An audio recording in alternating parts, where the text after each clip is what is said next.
ہیں. سوال یہ کہ حلالہ اگر خود بخود ہو جائے، پری پلان نہ ہو، تو اس میں بھی خود بخود نہیں ہوتا، خود بخود بہت تھوڑے ہوتے ہیں.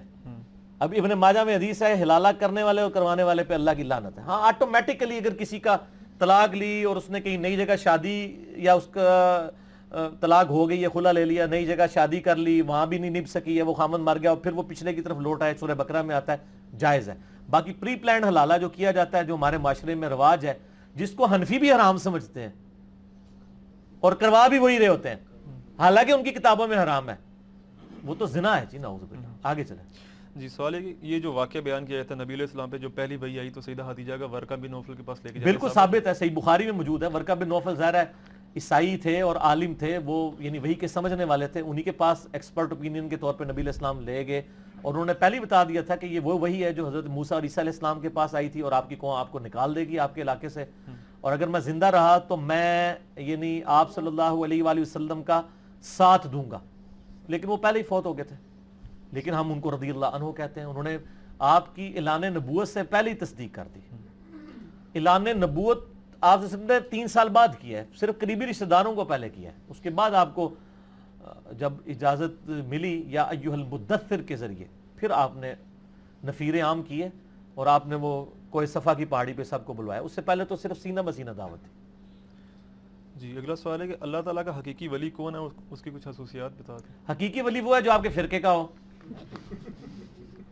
سارے پاکستان کے سارے بریلویوں کو کہنا کہ یار طارق جمیل صاحب کتنے خوبصورت ہیں، اللہ کے ولی ہیں، مان لیں گے؟ نہیں. اور سارے تبلیغ جماعت والوں کہ جی وہ پاپا جانی جو ہیں وہ اللہ کے ولی ہیں، مان لیں گے؟ نہیں. سر ولی کو کوئی ڈیفائن کر ہی نہیں سکتا، صرف نشانیاں آئی ہیں. سورۃ الفرقان میں 12 نشانیاں ہیں اہل اللہ کی، جو میرا مسئلہ نمبر 120 ہے. وہ 12 نشانی پہ وہ آپ دیکھ لیں. اس کے بعد کوئی شخص کسی کے بارے میں یا اپنے بارے میں کلیم نہیں کر سکتا، کیونکہ نبوت کا دروازہ بند ہو چکا ہے. وحی کے ذریعے ہم کسی کے بارے میں کلیم نہیں کر سکتے. اور وہ اکثر لوگ کہہ رہے ہوتے ہیں نا جی وہ مومن، آج کی ڈیٹ میں آپ کسی کو مومن کہہ ہی نہیں سکتے، صرف مسلم کہہ سکتے ہیں. مومن صرف صحابہ تھے، ان کے بعد بھی مومن ہے. ہمارا حسن ظن ہے کہ سب مومن ہیں، امام بخاری، امام مسلم، لیکن ہمارے پاس وحی نہیں ہے، حسن ظن ہے. وحی کے ذریعے صرف نبی کو پتا ہوتا ہے کہ جی یہ مومن ہے، یہ منافق ہے.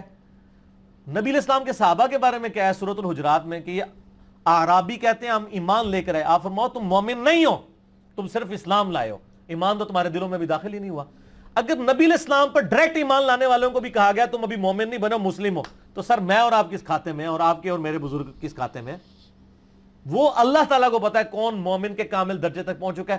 جو کلمہ پڑھ لے، اسلام کو تسلیم کر لے، وہ مسلم ہے. اور مسلم بھی بہت بڑا ٹائٹل ہے، وَلَا تَمُوتُنَّ إِلَّا وَأَنْتُمْ مُسْلِمُونَ. فرمانبرداری میں موت آنی چاہیے. ٹھیک ہو گیا. آگے جی سوال ہے کہ مولانا مودودی رحمۃ اللہ علیہ کی تفہیم القرآن بالکل درست ہے یا اس میں بھی کمی بیشی ہے؟ دنیا میں قرآن کے علاوہ کوئی کتاب نہیں جو 100% درست ہو. البتہ تفسیر کے پوائنٹ آف ویو سے ٹاپ آف دا لسٹ تفہیم القرآن ہے. اور یعنی جتنے مسائل آج کل غیر مسلموں کے ساتھ ہمیں پیش آتے ہیں اپنے علماء کے غلط ترجموں کی وجہ سے، وہ آپ کو وہاں نظر نہیں آئیں گے. باقی انسانی کوشش ہے، لیکن قرآن کا تانا بانا سمجھنا ہے آپ نے، وہ تفہیم القرآن دی بیسٹ تفسیر ہے الحمدللہ.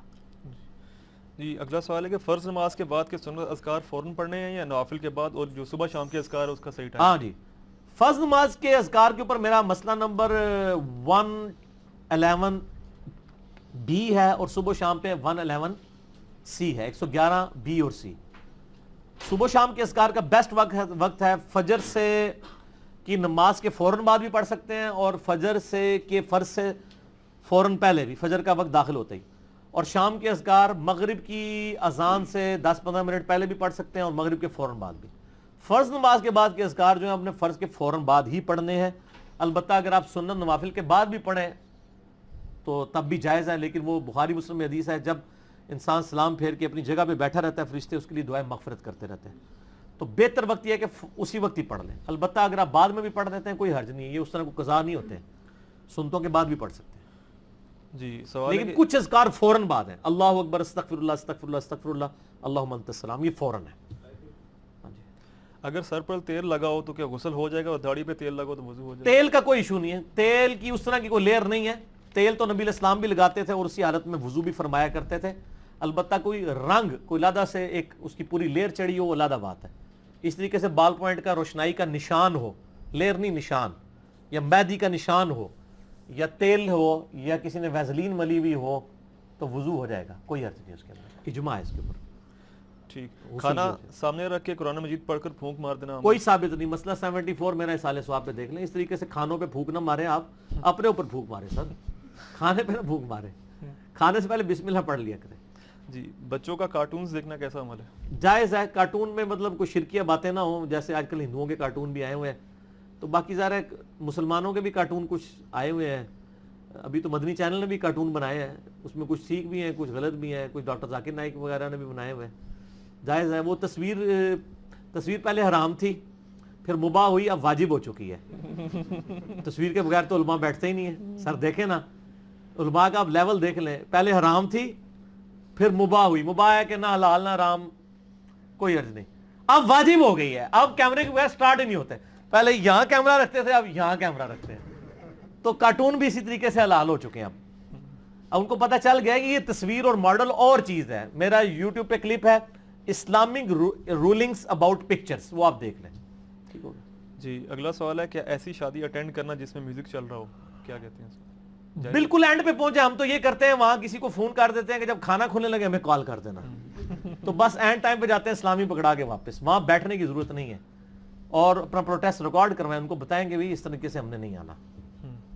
جی آخری سوال یہ کہ کیا بستر پر لیٹ کر اپنے موبائل پہ قرآن مجید کی تلاوت کرنا یہ کیسا عمل ہے؟ تلاوت سے بہتر یہ ہے کہ آپ قرآن پاک ترجمے سے کھول کے پڑھیں، اور تلاوت بھی کر سکتے ہیں، اور وضو بھی کوئی شرط نہیں ہے، موبائل کے اوپر کریں. اور یہ تو ایک ماڈرن وے ہے. اور یہ باقی کہنا پاؤں لمبے کرنا، پاؤں سمیٹنا، یہ سارے مولویوں کے بنائے ہوئے ڈکوسلے ہیں. ان سے پوچھیں یہ کہاں لکھی ہوئی یہ چیزیں. انہوں نے تو پتہ نہیں کیا کچھ بنایا ہوا ہے. کسی شخص کی ذاتی شغف دین نہیں بن سکتا. جیسے امام مالک کے بارے میں آتا ہے کہ جب ان سے کوئی مسئلہ پوچھنا آتا تھا نا بتا دیتے تھے. جب کوئی حدیث سننے آتا تھا وہ پہلے وضو کرتے تھے، خوشبو لگاتے تھے، پھر ایک پراپر جگہ پہ بیٹھ کے سناتے. تو ان کا ذاتی فعل ہے نا، یہ کوئی دین تو نہیں بن گیا نا. وہ تو آپ اس کے تو کوئی اینڈ ہی نہیں، آپ جتنا مرضی احترام کرتے جائیں. دین بنا کے کوئی پیش کرنا ہے تو نبی علیہ السلام سے آپ نے پیش کرنا ہوگا.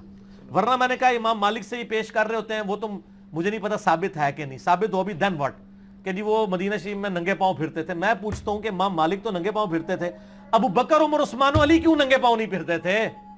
یا امام مالک بڑے عاشق رسول تھے؟ خدا کے لیے اپنی عقل استعمال کریں. کسی کا ذاتی شغف اس کا ذاتی شغف ہے، ٹھیک ہے نا. صحابہ کرام علیہ رضوان سے اس لیے آپ کو اس قسم کی اوٹ پٹانگ کوئی چیز نہیں ملے گی، اور جو ملے گی وہ اوٹ پٹانگ نہیں ہوگی، وہ دین کا حصہ ہوگی. جیسے آپ کے مبارک وضو کا پانی نہیں نیچے گرنے دیتے تھے، پسینہ مبارک خوشبو کے طور پہ صرف نبی علیہ السلام کا، بزرگ بابوں کا نہیں. کبھی نہیں ہوا حضرت ابوبکر نے اپنا پسینہ کسی کو دیا ہو یا اپنا وضو کا پانی کسی کو دیا ہو، جس طرح یہ آج بیٹھ کے سارے بزرگ ایک دوسرے کے ساتھ ٹیشو پیپر پہ پونچھ کے پسینے دے رہے ہیں. تو غلط کر رہے ہیں نا. ٹھیک ہے جی. اللہ تعالیٰ سے دعا ہے جو حق بات میں نے کہی اللہ تعالیٰ ہمارے دلوں میں راسخ فرمائے. اگر جس بات میں میرے منہ سے غلط بات نکل گئی اللہ تعالیٰ معاف کر دے. سبحانک اللہم بحمدک اشہد ان لا الہ الا انت استغفرک واتوب الیک وما علینا الا البلاغ المبین. جزاکم اللہ خیرا.